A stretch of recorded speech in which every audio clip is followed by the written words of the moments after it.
If you look around, public rights are facing an extraordinary range of new threats around the world. And yet the officials that we have to rely on to respond to them seem more concerned with careerism and deal-making than they are with solving our problems. Brazilians are seeing a lot of this in the news recently, and it's getting to the point where you've got to ask, what can we do about it?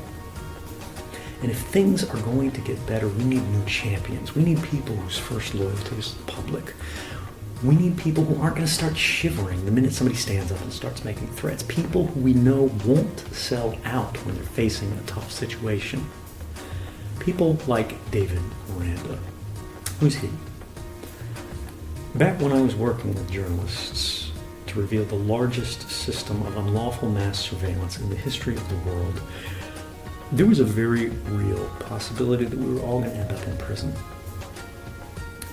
That's what happens when you go up against powerful people doing bad things, but you realize sometimes that's the only choice that you have. And in that situation, David Miranda is a man who stood up and volunteered to help those journalists who were working to tell the public the truth despite those risks. He didn't have to. He knew that he had nothing to gain from it. But he did because he's not a politician. He's a guy from the favelas in Jacarezinha who came up out of poverty. And in that kind of place, you learn very early on that there are more important things in life than money. There are other things that matter. There are things like people. There are things like rights. There are things like the kind of future that you want to believe in. Brazilians are facing a crisis of democracy.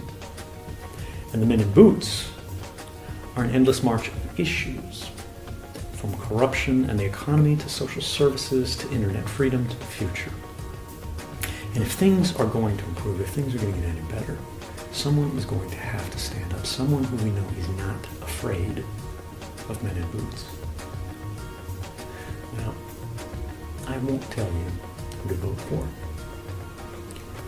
but I will tell you this. David Miranda is a man of principle.